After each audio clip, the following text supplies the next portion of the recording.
지금 국민의힘의 최춘식 의원이 좀 전에 보니까 무슨 사진 자료를 가지고 질의를 하고 있는 것 같은데요. 국감 현장으로 한번 가보실까요? 12월 31일 날 진행을 해가지고 15년 1월 22일 날 끝났습니다. 그래서 납품이 14년에서 됐습니다. 15년이면 1년 넘은 거 아닌가요? 14년 12월 31일 날. 아, 12월 30일. 네네네. 예. 그래서 그 다음에 1월 22일 날 끝났으니까 3주 걸렸죠. 네네. 그 보고서가 바로 여기 있는 이겁니다. 네. 저는 못 1조 봤습니다. 5천억이 소요되는 그런 대단히 사업인데 뭐 두께 가지고 평가하는 건 아니지만은 어떻게 보이십니까? 상당히 졸속하다는 생각 안 듭니까 이게? 이게 이제 그게 몇 년도라고요? 2004년 12월. 근데 이 대장동 관련 개발 사업의 그 연구 이제 조사 내용은 LH가 이미 사업을 할 때 조사를 저기 했고. 저 지사님, 네. 그건 이따가 저기 설명해 주시고요. 이 3주 만에 끝났다고 하는 것을 가지고 좀 따져보려고 아니, 합니다. 그러니까 그 말씀을 졸속 드리려고 하는 거예요. 처리됐습니까? 그러니까 3주? LH에서 300 몇십 원인가 남는다고 했고 여기서는 사전 타당성 조사입니까? 네, 그 조사를 했을 텐데 예. 지사님, 그거는 사실은 우리가 제 얘기를 예측을 하기 들어보세요. 위한 지금 것이고. 저 7분밖에 없어요. 아, 말씀하십시오. 네, 네. 미안, 자꾸 죄송합니다. 제 시간을 네, 까먹으려고 그럽니까? 네. 그 이것을 우리 국민들이 납득할 수 있겠는가 하는 것이 사실은 이게 굉장히 어려운 얘기입니다. 네. 혹시 지사께서 공직생활 하시면서 어떤 용역을 의뢰했을 때 3주 만에 납품 받아보신 적 있습니까? 저는 용역 기간에 대해서는 아는 바가 없습니다. 그래서 이 문제가 심각하다는 겁니다. 너무나 졸속 처리됐고 그다음에 그 성모 씨가 어떤 사람인가 하면은 지사님이 2010년도 7월 달에 당선돼가지고 업무가 시작됐을 때 그해 12월에 바로 성남 정책 포럼의 공동 대표를 맡았던 사람입니다. 지사님 모른다면 말이 안 되시죠 이게. 제가 성남 정책 포럼이 이거는 친민주당 성향의 그것도 잘 특히 기억이 안 나는데 그게 여기서 아직 저를 선거를 도와준 거라고. 예, 하는가요? 이건 나중에 성공 포럼으로 또 연결됩니다. 현재 국회의원들에게 가든 공동 대표 맡았었어요. 성공 포럼이요? 예, 성공 지금은 포럼 우리 현재 국회의원들께서 하시는 거 아닙니까? 그 당시에는 지역위원장이었죠 그분이. 이분이요? 아니요. 지금 그 성공 포럼의 대표고 아, 네, 네. 정책 포럼의 공동 대표를 맡았던 사람이 지금 국회의원이라고 현재 네, 이분하고 아는 사이라고. 아실 겁니다 아마. 아, 네, 네. 저는 잘 모르겠습니다. 그래서 이와 같은 그 연구원에서 이렇게 맡게 된 것은 바로 이 성모 씨가 연구원의 총괄 본부장으로 있고 그래서 시장님이 그 나중에 또 보시면 알지만은 설립한 성남도시개발공사하고 아주 유착 관계를 가지면서 모든 용역에 대해서 이쪽으로 몰아주면서 바로 이 성남시의 입맛에 맞는 지사님의 입맛에 맞는 그런 결과 보고서를 다 받은 겁니다. 그래서 제가 생각할 때는 성남시 도공의 의사가 결국 자꾸 이제 말 나오면 유동규 생각이고 유동규 생각이 지사의 생각이 아니었나 이렇게 생각을 하고 있는데 지사님 어떻게 생각하세요? 이분? 짧게만 말씀해 주세요. 졸속 보고서 말씀하시는데 사업은 이 보고서에 의해서 하는 게 아니고 우리는 내부 판단용이고 민간의 사업에 참여하시는 쪽이 용역을 해서 들어오겠죠. 그럼 한 가지만 더 여쭙겠습니다. 이제 그럼, 이 지금 판넬을 좀 질문하신 게 보시면요. 뭐 있었죠? 여기 좀 보세요. 시장님이 이때 당선이 되시고 이제 여기 저 인사 문제 하나 좀 다루려고 합니다. 전 그 분당구청장으로 계시던 분이 시장님이 당선되고 나서 그해 8월 달에 바로 성남시 국장으로 이렇게 보직 발령을 받게 됩니다. 근데 이분이 또 2011년 말 약간 1년 2개월 있다가 퇴직을 하게 됩니다. 10년도 8월 달에 받았으니까. 그래서 이분이 어디론가 취직을 했는데 어디론가 가보니까 이 대장동 용역팀에 가 있습니다. 보니까. 그래서 이때부터 2019년도 그 성남도시개발공사가 출발을 하면서부터 이때부터 이제 계속적으로 이게 13년도에 출발하죠. 이때부터 이 대장동 용역팀, 소위 말하면 한국경제조사연구원과 성남도시개발공사가 아주 밀접한 그런 그 업무 협조가 이루어집니다. 여기에서 나온 것이 바로 2014년도 12월에 대장동 용역 발주가 되고 3주 만에 그 용역 결과서가 바로 성남도시개발소로 가게 됩니다. 이와 같은 유착 관계에 있었던 것은 바로 시장님이 이 국장을 자동으로 퇴직시켜 가지고 여기다 파견하신 거 아닙니까? 이게요, 의원님, 제가 이걸 보고 아무리 이게 다 사실이라고 하고 연결을 해보려도 연결이 잘 안 되는데요. 지금 제가 좀 불민해서 그런지 모르겠는데 이게 어떻게 저하고 관계 있다고 할 수 있는 겁니까? 여기 이분 모르십니까? 그러면 이 국장? A 국장이 A가 뭔지 한번 말씀해 보십시오. 누군지 말씀해 주시면 제가 한번 알아볼게요. 그건 말씀하셔도 되지 않습니까? 불법 행위도 아닌데. 구청장 하다가 국장으로 바로 그 시장 계시면서 발령시킨 사람 기억 안 납니까? 아니, 그러니까 그 누군지 한번 얘기해 보십시오. 재정경제국장 이종우 생각 안 납니까? 아, 그런 사람이 있었죠. 근데 그분 사실 의원님 저하고 별로 안 친합니다. 그러니까 구청장 하는 분을 국장으로 돌로 불렀겠죠. 모집 발령을 받고 나서 그건 뭐 제가 전혀 모르고요. 그분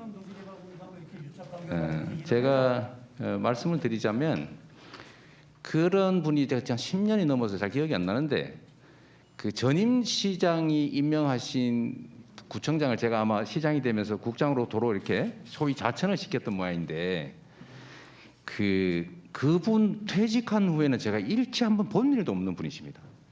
너무 심하게 좀 연결 지으시려고 하는 것 같네요. 이분도 지금 사실은 조사 대상에 올라 있기 때문에 네, 한번 알아보시죠. 네. 문제가 생기면 공동 책임질 생각 있으시죠? 뭘 공동 책임을 집니까? 여기에 대해 가지고 서로 유착 관계가 인정이 되잖아. 뭘 유착합니까? 이런 거. 예. 그게 무슨 유착입니까? 그래서 주고받는 관계. 아니 그게 무슨 유착인지 제가 납득을 못해서 답을 못 드리겠는데. 예. 네. 예. 제가 한번 말씀을 한번 드리겠습니다. 자꾸 대장동 게이트라고 말씀하시는 이건 대장동 게이트가 아니고요. 화천대유 게이트입니다. 이게 이 부정행위를 통해서 번 엄청난 돈을 그 정치적으로 나눠 가지고 그 배후에 뭐 이상한 사람들이 있고 그런 것 자체가 화천대유 게이트지. 개발 사업 자체는 아까 말씀드렸던 것처럼 유동규라고 하는 사람이 의심을 지금 받고 있고 제가 보기엔 나름 합당한 이유가 있는 것 같아서 제가 정말 저로서도 참 믿기 어려울 정도의 저 심정이긴 합니다만 그 사람은 이 거대한 개발 사업의 한 부분을 맡은 것이고 제가 아까 말씀드렸던 것처럼 뭔가를 되찾아오는데 그 중에 일부가 그 소위 돈이 마귀 아닙니까? 마귀한테 오염이 돼서 나쁜 짓을 했지만 그렇다고 해서 그것 때문에 이 전체 기획 개발 이익을 환수하는 이 첫 시도 그래도 70% 60% 환수한 게 그 전체가 다 잘못 비리가 될 수는 없는 거죠. 설계는 그 비리를 설계한 게 아니고 제가 비리를 설계했으면 제가 비리 설계했다고 공개적으로 얘기를 하겠습니까? 상식적으로.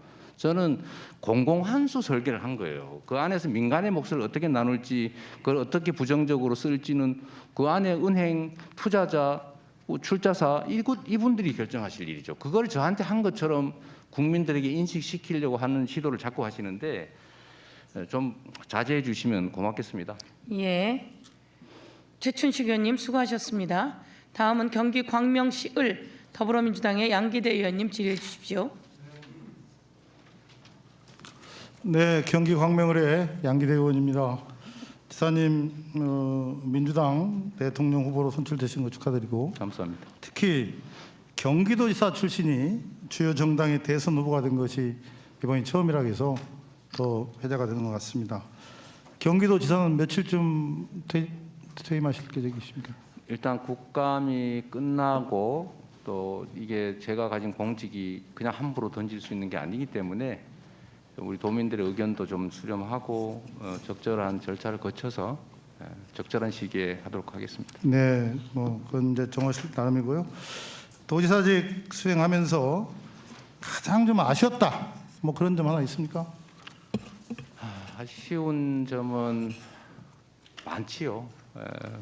일단 시간이 너무 짧아서 아쉽고 두 번째는 이제 재정적인 한계나 정부와의 협상 등에서 조금 곤란을 겪어서 그 소상공인 지원 사업이나 또는 청년 지원 사업들을 제대로 제가 기도했던 것만큼 못한 것들도 좀 아쉽고 많습니다. 그렇죠. 좀 더 했으면 네. 그런 것들을 더 많이 챙겼을 텐데 하는 아쉬움이 있을 겁니다. 대장동 그 개발 사업 역시 이 천문학적인 부동산 분류소득이 있었다는 점에서 국민들이 공분하고 또 많이 의혹을 제기하는 것 같습니다. 저도 광명시장을 8년 해봐서 아는데 국민들은 늘 이런 사건이 터지면 일단은 그런 개발업자들이 정관계 돈 로비를 통해서 특혜를 받았느냐 아마 그런 거에 대해서 일차적인 관심이 있을 것 같은데요. 그런 점들이 앞으로 어떻게 이제 규명돼 갈 것인지 검찰 수사를 좀 지켜봐야 할 것 같은데 오늘 이 지사께서 아침에 기자간담회에서 대장동 사업 관련 공직자 일부가 오염되고 민간 사업자와 유착됐다는 의혹에 대해서 인사권자로서 깊이 사과드린다 이렇게 말씀을 하셨고 또 이어 국감장에서도 인사를 잘못했다면서 일부 직원이 오염돼서 부패에 연루된 것에 대해서 사과한다고 말씀하셨잖아요. 저는 뭐 진심이 담겨 있다고 생각하고요. 또 오전 기자간담회에서 성남도시개발공사 기획본부장으로서 네, 광명시장을 지낸 더불어민주당 양기대 의원이 질의를 이어가고 있습니다. 이제 양기대 의원이 오늘 국감에 이 지사가 임하기 전에 기자들과의 그 백그라운드 브리핑이 있었는데 그 부분을 잠깐 지금 양 의원이 마침 또 언급을 하는 것 같습니다. 그래서 이재명 지사가 국감 임하기 전에 기자들과 약식으로 가진 간담회에서 한 이야기입니다. 유동규 씨와 관련된 목소리인데요. 잠깐 들어보실까요? 유착 가능성이 높다고 뭔가 잘못이 있겠지요. 저로서도 정말로 넘어가면 다 죽는다. 지옥이 열린다. 습관적으로만 얘기했던 건데 참으로 안타깝고 또 개인적으로 보면 정말 뭐 배신감 느끼죠. 만약에 사실이라면 그 점에 대해서는 다시 한번 인사권자로서 직원 관리를 100% 완벽하지 못하게 한 점에 대해서 사과드립니다. 네, 뭐 핵심 이제 이번 이 의혹의 쟁점 가운데 하나는 이재명 경기지사와 지금 구속이 된 유동규 전 성남도시개발공사 기획본부장 간의 관계가 과연 어떠한 것이냐 이제 이 부분 아니겠습니까? 근데 이재명 지사는 인사권자로서 내가 유동규라는 사람을 인사한 사람으로서는 사과한다. 다만 유동규라는 사람이 내 측근은 아니다. 이렇게 지금 줄곧 오늘 국정감사 현장에서도 주장을 하고 있습니다. 유동규라는 사람이 어떤 사람인지 좀 상기하는 차원에서 그래픽이 하나 등장할 겁니다. 한번 보시죠. 유동규, 지금 구속된 유동규는 한양대 성악과 출신이고요. 2008년 성남의 한 아파트 리모델링 조합장을 지내면서 이재명 경기지사와 인연을 맺은 것으로 알려져 있죠. 다음 장이 있습니까? 네. 성남도시개발공사 기획본부장을 지냈고 경기관광공사 사장을 지냈습니다. 모두 이재명 이분이 이제 임명을 한 자리예요. 민간 과다 이익 유도한 대장동 사업구조 설계 의혹을 지금 받고 있고 배임 등의 혐의로 구속 수감돼 있습니다. 이 지사는 측근이 아니라고 줄곧 주장하고 있습니다. 박정화 대변인은 글쎄요, 좀 어떻게 우리 받아들여야 될까요? 예. 글쎄요, 뭐 이 부분에 대해서는 국민들이 판단할 수 있지 않을까 싶어요. 지금 보시는 것처럼 사실은 이재명 지사가 성남시장 처음 도전했을 당시에 리모델링 조합장을 하고 있다가 사실은 이제 이재명 지사와 이제 성남시 일을 하게 되는 거거든요. 당시 시설관리공단에 입사를 했다가 그게 성남도시개발공사로 바뀌면서 본부장을 하고 그 안에서 사장 진부 대리까지 하고 심지어 오늘 어떤 그 보도에 의하면 당시 있었던 사장이 용퇴를 하는데 거기도 유동규 본부장이 개입돼 있다라는 보도까지 나오는 상황이에요. 이후에 이재명 지사가 경기도지사로 갈 때 다들 아시는 것처럼 경기도에서 최고의 공사라고 할 수 있는 경기관광공사 사장으로 임명이 돼서 재직을 했던 이런 사람인데 과연 그 국민들은 얼마가 측근이 아니냐라고 생각을 할 수 있을까 싶을 상황인데 여전히 이재명 지사는 측근이 아니라고 하고 앞서 백브리핑에서도 보신 것처럼 사실은 중요한 지점인데 더 이상 유동규 씨와의 관계에 있어서 측근 논란 이후로 넘어서 유동규 씨가 했던 일들에 대해서 더 이상 보호 내지는 정리하기가 부담스러운지 일단은 오늘 보면은 사과를 합니다. 그러니까 네. 배신감을 느낀다라고 배신감을 하면서 이제 느꼈다. 사과를 한다니 사과를 하는데 저는 이게 전형적인 그 아까도 말씀드렸지만 몇 가지 중요한 부분에 있어서의 설계, 꼬리 자르기가 있는 것 중에 하나 아닌가 싶은 생각이 들어요. 그러니까 네네. 지금 뭐 녹취록에도 나오고 좀 전에 저희가 최춘식 의원 그다음에 앞서 이영 의원 질의에서 일부 나오다가 좀 말았습니다만 이게 또 자료 제출의 한계 때문에 그런데 성남시에서 성남도시개발공사를 만들고 여기서 대장동 설계를 할 때 당시에 여러 가지 건에 대해서 시장 보고 한 10가지 정도 시장 보고가 됐는데 그 이후에 성남도시개발공사가 대장동 사업 협약서를 치면서는 예. 사실은 이런 초과 이익 환수에 대한 내용들이 또 사라지는 경우도 생기거든요. 그러니까 이래서 성남시 내지는 경기도 그다음에 성남도시개발공사에 충분한 자료 제출이 없으면 지금 야당 의원들 질의하는 것처럼 네네. 의혹 공세하다가 이재명 지사는 이제 프레임 전환을 딱 하면서 이거는 국민의힘 게이트다 아니면 뭐 부산 LCT다 뭐 이런 식으로 한다면 좀 더 들어가기가 현재 상태에서 강제 수사권이 없는 네. 국감 상황으로는 지금 현재까지는 이 고비를 넘어가기가 쉽지는 않은 상황이다라고 네. 보여집니다. 그래서 좀 더 이렇게 자료 제출이나 뭐 이런 거에 대해서 좀 더 여당도 그다음에 예. 이재명 지사 쪽도 협조를 해주는 게 국민들이 바라는 진실 규명을 해서 찾아가는데 더 좋은 방법 아닌가 이런 생각이 계속 드네요. 알겠습니다.